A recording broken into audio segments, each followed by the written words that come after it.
Hello, my name is Charlene DeChico. It is with sincere passion that I am eager to learn about people, culture, true history, and the overall human experience. Join with me as I embark on this journey. This is your Community Spotlight.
Community Spotlight TV. I'm with my guest here, Mr. Robert White of Forebears Community here at MHA Nation. Good afternoon, Robert, and thank you so much for joining us today. Well, thank you for having me. Well, you know, we have so much to talk about here in MHA Nation. There's always so much going on, and we're going to start with Forebears Community. We have a calendar of events in front of us right here. So you want to talk a little bit about what's going on at Forebears these days? Well, we definitely have a lot going on in Forebears. We have a lot of youth activities with our event staff, and we have a lot of fitness activities with the event staff. I think Fatima Hood kind of leads that up, and Stacy Red Fox is our events manager, and they do an amazing job of keeping that building alive. Sure. We talked to Fatima yesterday, and we were talking a little bit about the circuit classes that are going to be starting on Tuesdays and Thursdays at 6 a.m. And we noticed that there are going to be 5 new treadmills. 5 new treadmills that got in yesterday and set up. Wow, and they are looking pretty good. So I told Fatima I was going to race her. Yeah, I think she said she was going to call you out on that. Yeah. Yeah. So, and no wonder why we're having the interview here. So you dodged the bullet. Yes. Well, the other thing we want to mention with that is a really great thing that she also told me that I thought was super duper is that the old treadmills are not going to go to waste. No. They're actually going to a really good cause. You want to tell us about that? Well, you know, we get a lot of employees that all they do is just work, right? And they got a pretty demanding boss over there at Forebears, and he wants them to work and be in the building, you know, at least minimum of 8 to 10 hours a day. So they don't get to. Boy, that boss. Yeah, he's kind of a jerk.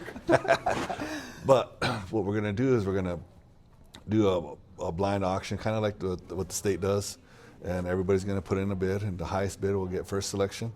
Sure. Right, and then the top 5 bidders will get choice of the treadmill, and that money will go back to youth activities. See that? It's a beautiful thing. And what a great time to be an employee at the Forebears segment to be able to benefit from that.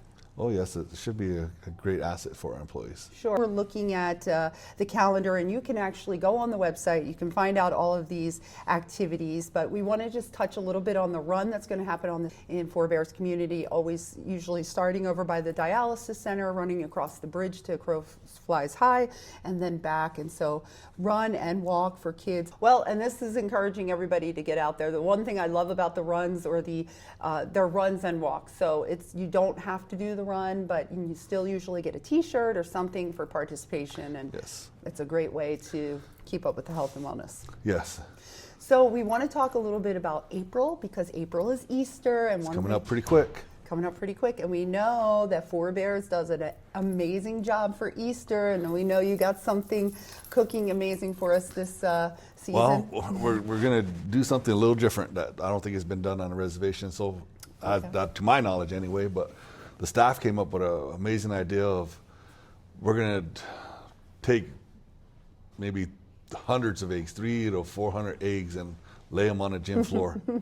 and we're going to break it up into age groups. And these age groups are going to be able to go out there and pretty much scavenge all these eggs.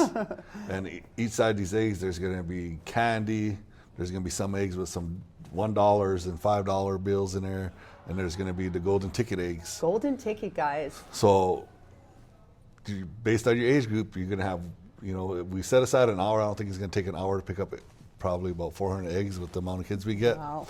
I think it'll get picked up pretty quick, but every hour on the hour, we're going to be having the families come in with their age-appropriate children, and then they're going to be able to pick these eggs up, bring them in, collect the prizes.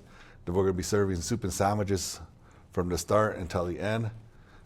Usually we just do a big Easter dinner, Sure. but we want more kids to be more active and get engaged. And a lot of times when we do a community outreach, our adults will get more prizes. This one we're going to really try to gear towards our children. Towards the kids. Sure.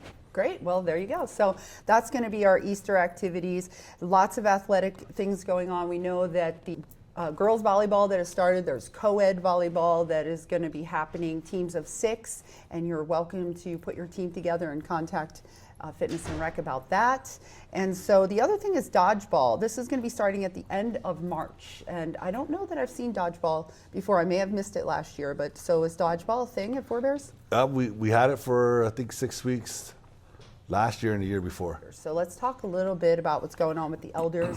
And one of the things that I really appreciate for the elders at Johnny Bird is the chair yoga, because I think it's so amazing for some of the elders to just have that little bit of motion, but it's not too strenuous, and the walking in chair yoga. So yeah, they're doing that, and then we have Redberry women coming out and doing beading classes, moccasin classes. We also have our weekly Wednesday bingos, and we get a really good turnout there, right? Yes. And we have 5 games every Wednesday with various different prizes, and they do a really good job on that. Like our event staff and our elders group does a tremendous job of reaching out. They sure do. We'd like to thank Yvette and all of her staff members in that department that are really working towards focusing and highlighting the elders in the community.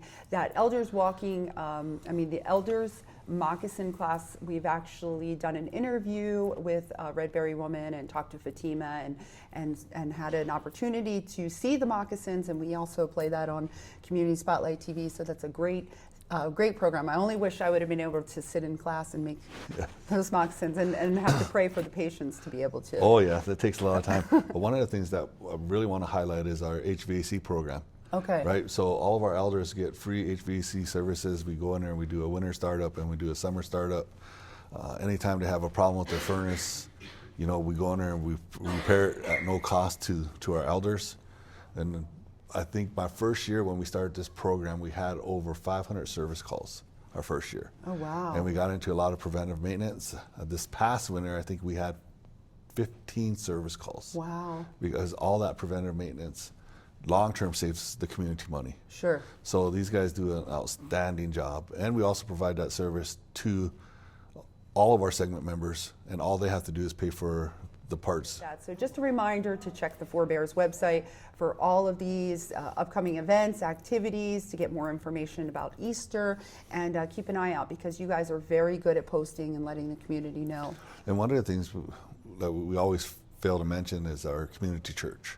Oh, every Sunday evening we have community church, and I think we're the only community that has a community-based leadership in the Fellowship of God. Every other Wednesday we have our Bible study. I don't get there as much as I should, but we got it off the ground. They're doing very, very well. Kevin does a great job on that, and we have junior ministers that are, picking up that mantle and carrying it, and sure. we do a really, really good job of honoring God there. Amazing, yes, and we see, so that is the Sunday and Wednesday church service at Johnny Bird, Sunday being 6 p.m.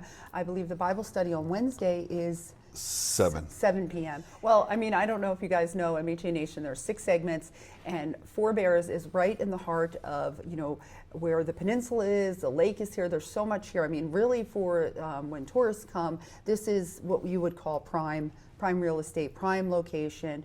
And Newtown right there, the city and the stores, you have the other segments, and even not too far off. But this area is very important that, kind of having the ability to showcase who is MHA, and for both Berthold as a whole. And so, I mean, I think you guys do a wonderful, marvelous job at doing that, but also for the community. It's not just, you know, the tourists are more than welcome to come. I mean, the lake is beautiful. You have the casino and all of the culture and heritage, but for community members, there's just, I have not seen, with all of the other segments and everything, just there's so much participation between the sports and the elders and just everything. Like, you can come from other segments to Four Bears and benefit from all of the activities. And our community is very welcoming.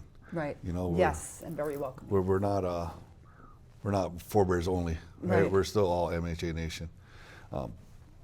We just had a big trip to Botno for the night snow, and we had a really good turnout.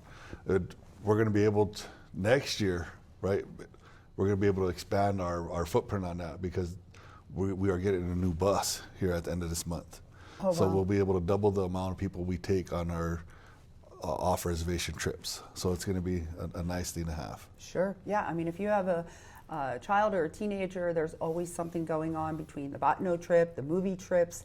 There's always something, and the staff, they do just a great job of really not only taking them to the events, but they give them treats, they buy them food. I mean, it's a tremendous amount of effort that goes into what you guys do.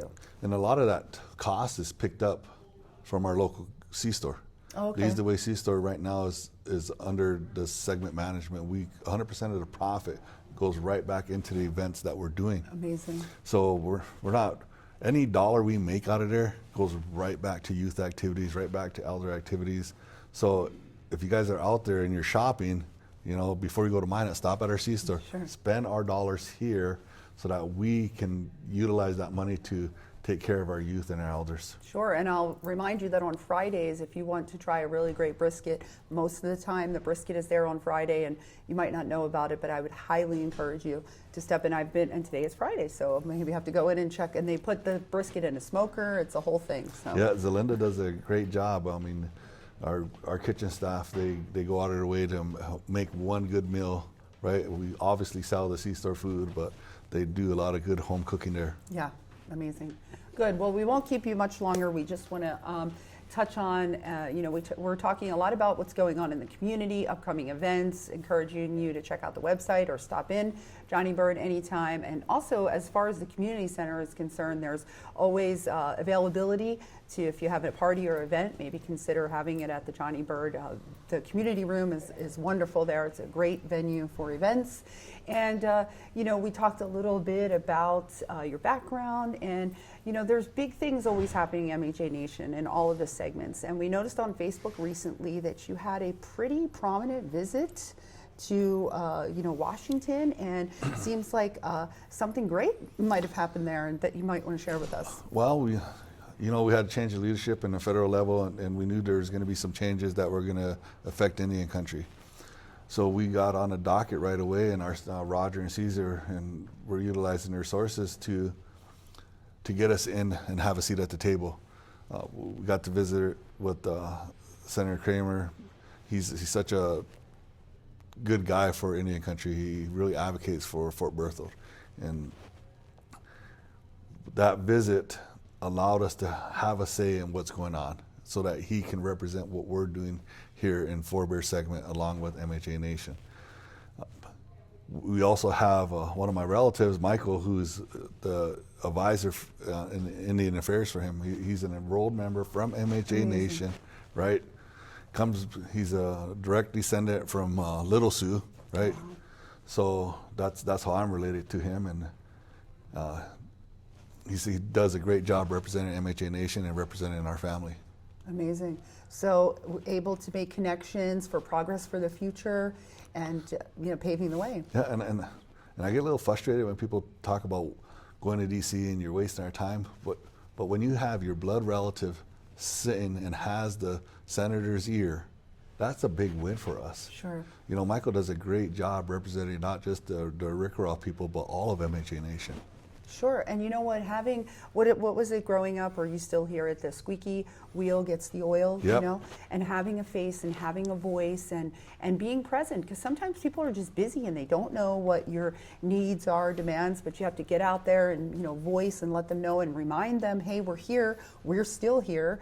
And so that's kind of in closing, talking a little bit about just the impacts of you can't help but notice in the public eye and in media, we hear so much about so many races and the hardships of the past.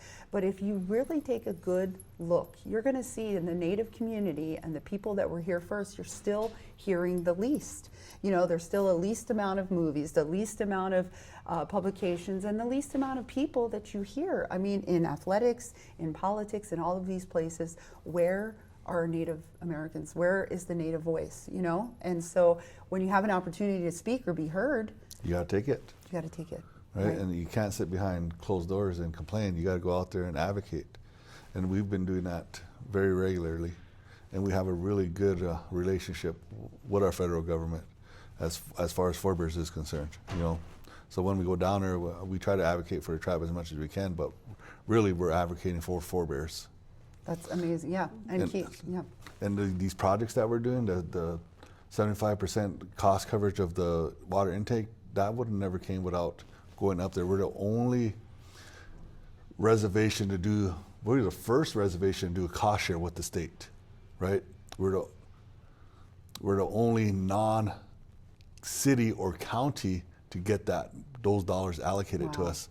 You look on the map of North Dakota, you see Newtown, you see White Shield, you see Mandaree, you see Twin Buttes. You don't see forebears. Oh, okay. Right? So you go get on any map of the state of North Dakota, forebears is not even a township.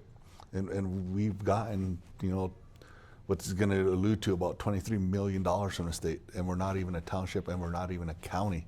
Wow. So having those relationships with the federal government helps us leverage and get money like that. The lagoon infrastructure, right? Getting IHS to pay 25% of that. Those are great victories for us. Great. Well, and it took work, it took someone in the trenches, it took perseverance, and it takes, that willingness to deal with all of whatever stress goes along with that. So we have to commend you for doing that and encourage you to keep on keeping on, because progress is being made. And, tis the season that we're able to move forward, and maybe the change that we're having in our administration could be a good change, and this is a time for the Native communities to really have a voice. Yeah, one of the things we have to understand is change is hard, right? We don't always agree with change, but change is a necessary evil to promote growth. Because when change happens, if you have that voice and you have the advocacy where you're standing up and expressing your concerns, people are going to listen. And we're doing that here at Forebears. Sure. And the community, you have the community advisory board meetings. You want to remind us again when your next, or when they are? I think they're every second Tuesday of every month. We have a very, very active community board. I report to them every month, and I let them know everything that's going on, and they guide me as voices of the people, because they all get elected too. So. Sure. They advise me, I take their advice, and we utilize it here in the tribal chambers. And so I'm very proud of our community board. They don't get paid nothing, that's all volunteer based. Sure. And they do a great job. Well, I guess, this transparency that you offer to the community and public, it's a great asset, but then in that same respect, you're right out there on the front line. Well, you open yourself up to a lot of criticism, that's for sure. But one thing I'm very proud of is that we are transparent. Mm-hmm. And we encourage people to come to our community board meetings. We encourage people to interact on Facebook Live, and we answer all those tough questions. People may not agree with the answer. Sure. Right? But we're giving everything that we know at that time. And we're not trying to hide anything. We're trying to be open and honest with our community members and outside community members. I think in our Facebook Live feeds, we get anywhere from 1,000 to 1,200 views, which is amazing. Sure. Right? And we get a lot of questions. I think one of the things we put out there as a survey is, would we like a community-based restaurant? Yes. So, and we got a lot of good feedback on that. So today, we're going to bring that up in our Tribal Business Council meeting about allocating some funds so that we can create our very first community-based restaurant. We It's a have very good idea, whoever came up with that one. I think the community board kind of geared me in that direction. Yeah, good right? job, guys. So then that's what I said. It's like I may be the elected official to be the council representative, but we also have our community board, and they have really good feedback, and they have a good grassroots understanding of what our community needs. And as long as we keep that community board and that activity going, we're going to have great success here in Fort Pierce. Amazing. And I guess in closing, we'll just talk a little bit about your term and how much longer you have, and kind of just like if you're going to, do you have kind of an objective or goal for, before your work is done here that you'd like to see? Well, I think I got a year and I want to say 8 months left, right? Some of the goals we want to get done is complete all the projects that we started in this first 2 years. We're going to be knocking out 2 big projects in April. We're looking at 2026 finishing up all our projects at the end of, I want to say by October 1, all the units that are being built in Thunder Butte will be complete. Families moved in. We already have one family moved into one home, which is great. Where we're going to be at in 2 years, God willing, I'd love to keep serving our community, but that's up to our community members. That's their choice, So, but I'm going to keep working hard, and anybody that comes to the building, they know I'm there from 9 to 8 o'clock every night, Monday through Friday, unless I'm out somewhere else doing community outreach somewhere else. But I feel like we do a good job, and sure. We really burn the midnight oil some nights, but our community appreciates that, and they need that. They deserve a servant leader. How important is that? And the other thing we didn't mention, but we should mention, is that all the work that you do and all of the dedication to the community and that unity in community, which is so important. We know in Four Bears there's also so much that is happening and that you do in the world of recovery, right? And there's the struggle within the community and the struggle within our world as a whole. The disease of addiction is no respecter of persons, right? And it's everywhere. And the beauty is that there is so much light here in the dark place of hope, recovery. And so, that's the message that you have for that, because you do so much. I mean, is there something you'd like to encourage our viewers to remind them? One of the things these are the things that go unseen, right? We have our Sober Living Lodge that's sitting right there in Bakersfield. We have employees that work in Good Road Recovery that we cover a majority of their wage. I think we have like 5 people that work for Good Road that come out of our budget dollars, so that we can make sure that our segment is taken care of and represented in that aspect. So anytime we have a community member that is struggling and needs help, we have people that are in Good Road that work. Well, they don't work for us, but we subsidize their wages, and they advocate for us, and they get our community members in the places that they need. And we take a lot of pride in that. We don't gloat it. We don't pound our chest. This is what we're doing. A lot of the good work goes unsaid, and I like to keep it that way. Very good. Well, the proof is in the pudding. You see recovery, you see it happening, you see when you have the events, the people in recovery that are there, the people that are graduating and moving on. So you must be doing something right. I hope so. Yeah, well, thank you. Thank you so much for your time, and hopefully we'll get to chat with you again real soon. Oh, yeah. We are having our kickoff of our Elders Walk Your Mocks. So elders come in at 10 o'clock, they put their laps in, 20 laps is a mile, get their bodies moving, keep them active, and then they'll come back at 12:30 and they will get to start eating a pair of their own moccasins that they will get to keep, 6-week class, and then when they're done, they'll get to keep, like I said, they keep their moccasins. We'll also have incentives, maybe some t-shirts,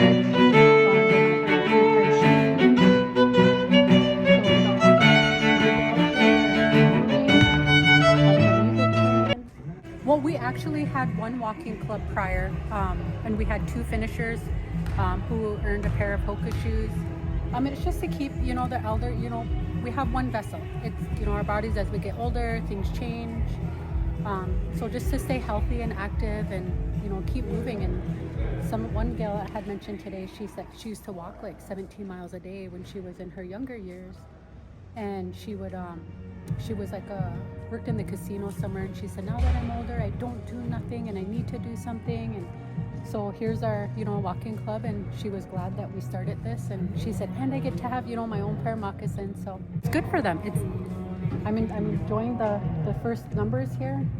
I think we're only missing a few that had signed up, but, you know, kind of all day, kind of leave it open. As long as the gym is open, you know, they can come in and put their laps in. And so I have been brought in, my business is Red Berry Woman. I'm a designer, but my roots are with beading, sewing, my cultural roots of thanks to my mother and my grandmother.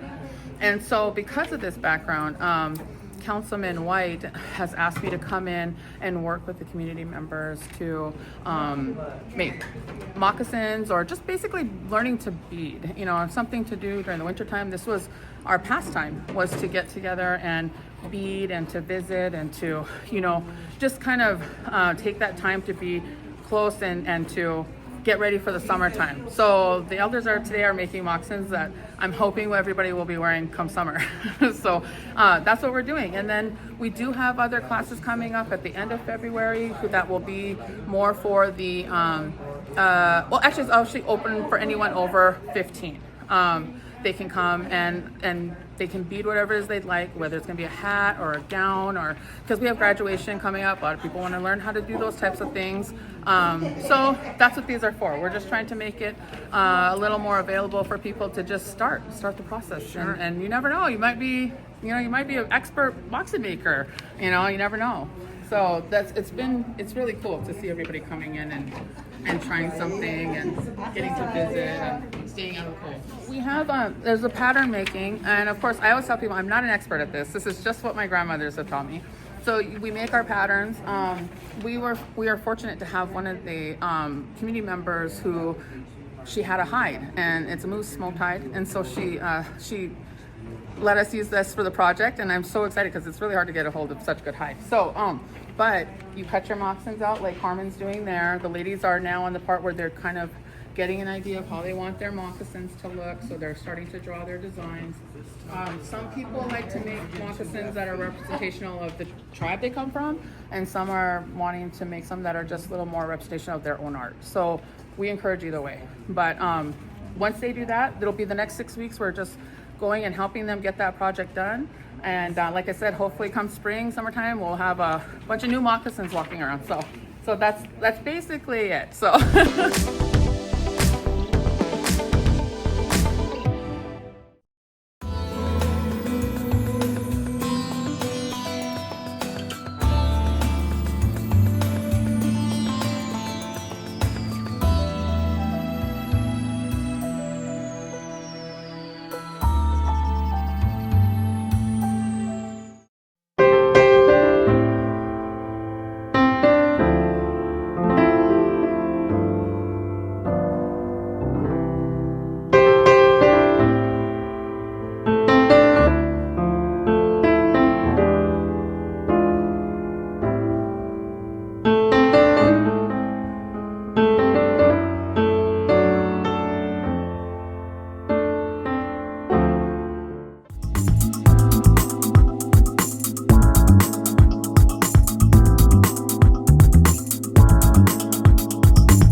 Recovery is what happens at NA meetings. It is possible to stop using drugs. Call Narcotics Anonymous. Are you addicted to drugs? Narcotics Anonymous can help. If you are interested in Narcotics Anonymous and cannot make it to a physical meeting, or are wanting to experience the Fellowship of Recovering Addicts online, visit virtual-na.org to learn more about online meetings and meetings over the phone. I know I was desperate because I wouldn't have called otherwise. You don't have to wait till you're as bad off as I was before you reach out. Call Narcotics Anonymous.